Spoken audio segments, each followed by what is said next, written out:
పంచాయతీరాజ్ గ్రామీణాభివృద్ధి శాఖ ఉద్యోగులతో డిప్యూటీ సీఎం పవన్ కళ్యాణ్ మాటామంతి కార్యక్రమం నిర్వహిస్తున్నారు. మంగళగిరిలోని సీకే కన్వెన్షన్ లో జరుగుతున్న కార్యక్రమాన్ని ఇప్పుడు లైవ్ చూద్దాం. పవన్ కళ్యాణ్ మాట్లాడుతూనే ఇప్పుడు లైవ్ చూద్దాం. ఇంపాక్ట్ఫుల్ గా పని చేయాలి అంటే నేను ఏ మనిషి అయినా సరే సగటు మనిషి ఏం కోరుకుంటాడంటే ఎక్కడో ఉన్న స్థాయి నుంచి నేను ఏదో ఒక మిట్టి ఎదగాలనుకున్నాను. ఎక్కడేసిన గొంగలు అక్కడే ఎట్లా అయితే నేను ప్రారంభించానో అక్కడే 20 సంవత్సరాలు నా బిడ్డ పుట్టినప్పుడు నాకు అదే ఉండి నా బిడ్డ పెళ్ళవుతున్నా కానీ నేను అక్కడే ఉండిపోయాను అనే మాట ఇవన్నీ మనం తరచుగా వింటూ ఉంటాం. ఇది ఎందుకు ప్రమోషన్ అనేది ఎందుకు ఇంత బలంగా నేను పట్టుకుని కూర్చున్నానంటే మన ప్రజలకి మాట ఇచ్చాం. ఇది ఒక పొలిటికల్ స్పీచ్గా నేను చెప్పట్లేదు, కానీ ఒక successive governments continuity of governance, అలాగే ప్రీవియస్ గవర్నమెంట్లో రోడ్స్ కానీ ఇన్ఫ్రాస్ట్రక్చర్ కానీ డెవలప్ చేయలేదు. మేజర్గా నేను విన్నది ఏంటంటే ప్రతి పదవికి ట్రాన్స్ఫర్కి ఒక రేట్ కార్డు ఉందని నేను వినేవాళ్ళం. నాకు చాలా ఆశ్చర్యంగా ఉండేది. కష్టపడి చదువుకొని ఉద్యోగాలు వచ్చిన తర్వాత ఒక ఊరి నుంచి ఒక ఊరికి ట్రాన్స్ఫర్ అవ్వాలంటే రేట్ కార్డు ఉంటుంది, అంటే ఈ ప్రమోషన్ కావాలంటే ఒక రేట్ కార్డు ఉంటుంది. అసలు ఇది పోవాలని మనస్ఫూర్తి కోరుకున్నాను. సో నేను with the guidance of Shashibhushan sir,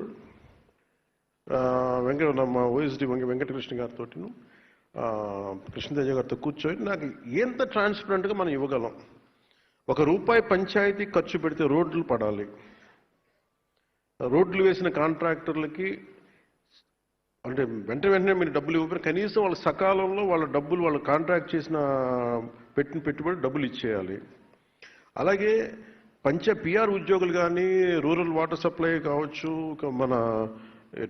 మన రోడ్లు వేసే శాఖ కావచ్చు, ఎవరికైనా సరే దాదాపు మన పిఆర్లో అవుట్సోర్సింగ్ దగ్గర నుంచి రెగ్యులర్ ఎంప్లాయీస్ అందరితో కలిపి దాదాపు 1,70,000 మంది దాదాపు అన్ని చూస్తే గ్రామీణాభివృద్ధి విభాగం ఇవి అన్ని లెక్కలు తీసుకుని దాదాపు 2 lakh ఎంప్లాయీస్ ఉంటారు మన దగ్గర అవుట్సోర్సింగ్తో కలుపుకొని.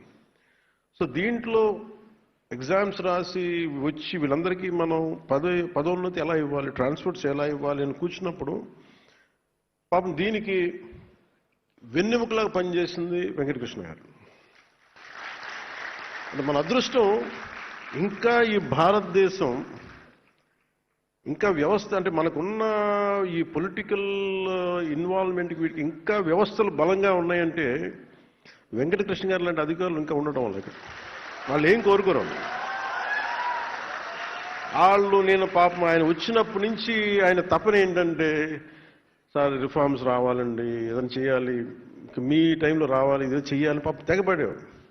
సరే నేను రెగ్యులర్గా నేను రోడ్ల మీద తిరుగుతాను, జనంతో పిటిషన్స్ తీసుకుంటాను, అది అందరిని కలుస్తాను. కాబట్టి దీనికి మేమందరం కలిసి ఇది ఒక్కళ్ళు చేసింది కాదు, నేను అనుకుంటే సరిపోదు. నాలాగా చాలామంది గొప్ప ఆలోచనలు మంచి ఆలోచన ఉండొచ్చు, కానీ అంత సమర్థత కలిగి అంత ఇంటిగ్రిటీ ఉన్న ఒక అధికారుల సమూహం చాలా చాలా ఎసెన్షియల్. ఈ రోజున మీరు థ్యాంక్స్ చెప్తున్నారు అంటే నేను ఒక ఇనిషియేట్ చేయగలను. నేను చేసింది నేను ఏం కల్పించుకోను. I need a clean and transparent governance కావాలి ఈ మన శాఖ, నా కంట్రోల్లోని శాఖ గురించి. సో నేను ఎవరికి కూడా నేను ఒకటే సింపుల్ డైరెక్షన్ ఇచ్చాను. నాకు ఎవరో తెలియదు. నా స్థాయిలో నేను ట్రాన్స్ఫర్ చేసే ఒక 10-12 ఉంటాయా, 40 26 నేను చేయగలిగే నేను ట్రాన్స్ఫర్ చేసేనా 10 కేటగిరీస్. నేను చేయగలిగే ఏం చేశానంటే మీరు నాకు వీళ్ళెవరో తెలియదు. నాకు ఇక్కడ నా తండ్రి తాలూకు అనుభవం నాకు పనిచేసిన తండ్రి ఉద్యోగం తాలూకు అనుభవం అంటే సీనియారిటీ చూడండి, ఇంటిగ్రిటీ చూడండి, కేపబిలిటీ చూడండి. అండ్ ఇవన్నీ చూసి నాకు ఒక లిస్ట్ ఇవ్వడం చెప్పారు. నాకు వీళ్ళెవరు దీన్ని మీరు కొంత పర్సనల్గా కొంత రిపోర్ట్స్ తీసుకోండి.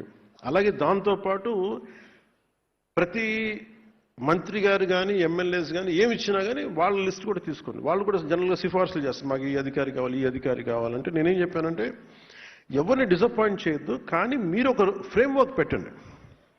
ఒక అధికారికి ట్రాన్స్ఫర్ కావాలన్నా ప్రమోషన్ కావాలన్నా ఒక ఫ్రేమ్ వర్క్ పెట్టండి. ఆ ఫ్రేమ్ వర్క్లో గౌరవ మంత్రివర్గ సభ్యులు ఇచ్చినా గౌరవ ఎమ్మెల్యేలు ఇచ్చినా కానీ మీరు ఆ ఫ్రేమ్ వర్క్లో పడితే ప్లీజ్ యాక్సెప్ట్ ఇట్.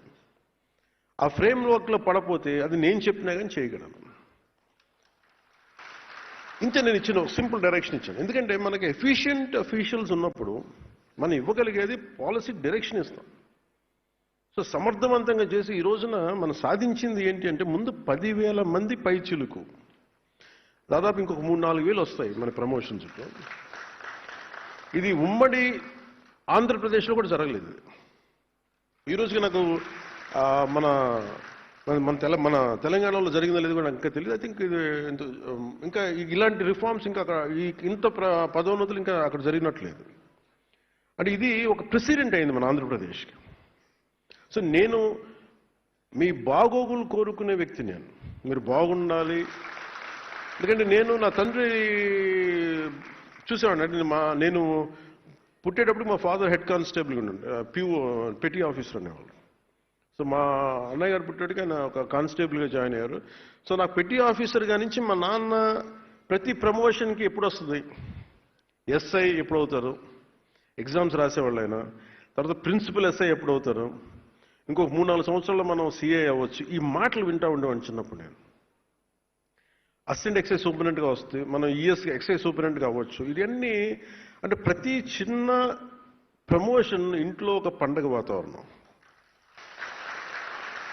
అలాగే ఇందాక మేడం మీరు మాట్లాడుతూ ఇంకా రాదులే అని కూర్చున్నప్పటికీ కుర్చీ ఉండి ప్రమోషన్ ఇచ్చిన తర్వాత దానికి తగ్గ కుర్చీ లేకపోవడం, ఒక టేబుల్ లేకపోవడం కూడా బాధగా అనిపిస్తుంది. సో ఇవన్నీ కూడా మేము ఈ 10,000 చేయగలిగామంటే దీని వెనక ముఖ్య ఉద్దేశం మేము ఎంత మనస్ఫూర్తిగా ట్రాన్స్పరెంట్గా మేము నిలబడ్డాము. ఈ వేదిక పైన ఉన్న ఆశీనులైన అందరూ అధికారులు, శశిభూషణ్ గారితో దగ్గర నుంచి మీరు ఇదే స్ఫూర్తితోటి గ్రామాల్లో అదే మీరు తీసుకెళ్ళాలని మేము కోరుకుంటున్నాం. మేము ఇన్ రిటర్న్ మేము ఏం కోరుకుంటాం అంటే ఇప్పుడు అలాగే మీరు కొంత జీతాలు కొంచెం సరిపోవట్లేదు.